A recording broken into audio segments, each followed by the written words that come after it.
Hello. Good to be with you again on this very wondrous feast of what we used to call Corpus Christi, the most holy body and blood of Christ. In the first reading from Exodus 24, 3 to verses 8, perhaps it's disturbing to hear this idea of sacrifices and blood. But blood is symbolic of life.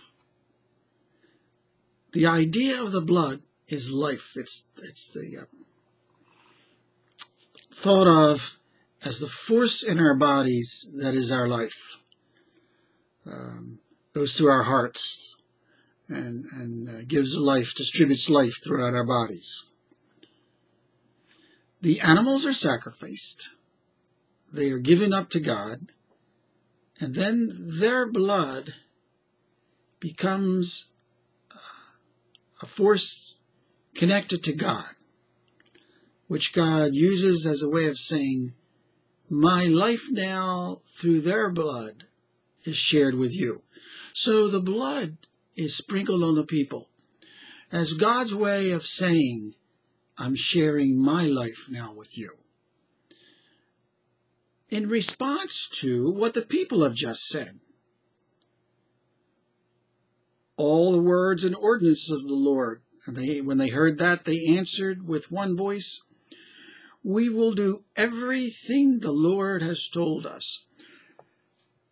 The people are giving themselves over to the Lord, and the Lord in turn, accepting their sacrifice of their will, gives his life to them in the sprinkling of the blood of the heifers.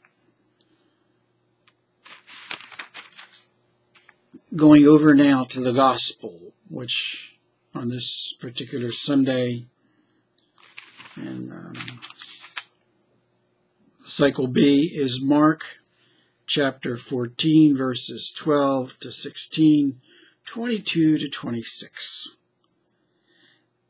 Just taking out that one section.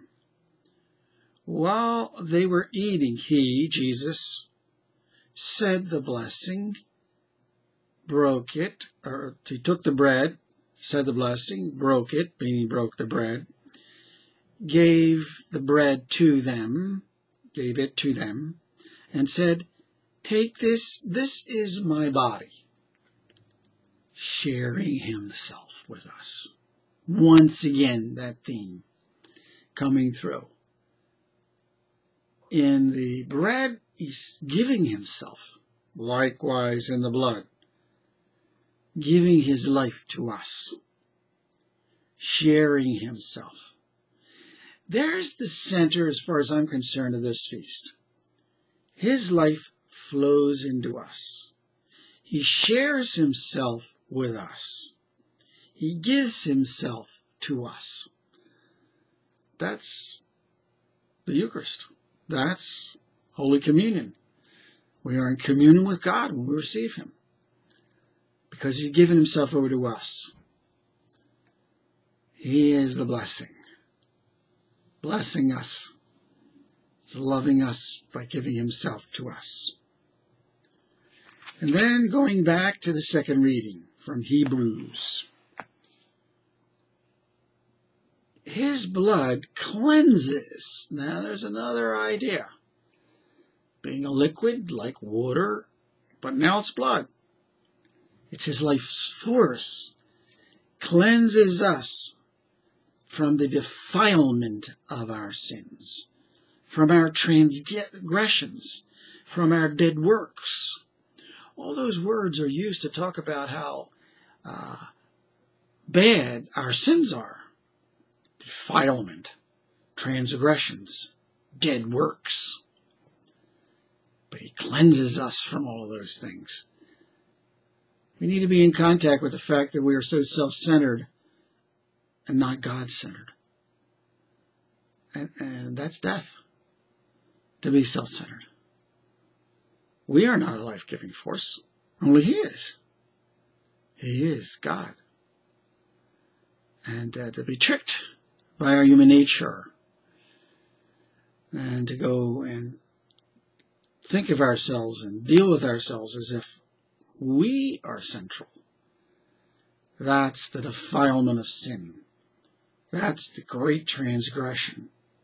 Dead works proceed from us as if we act as if we're the center. Blood as a cleansing agent and as a life-giving agent. His blood, giving us life and giving us life forever, because he's giving us himself. May God bless you and be with you always on this wondrous feast.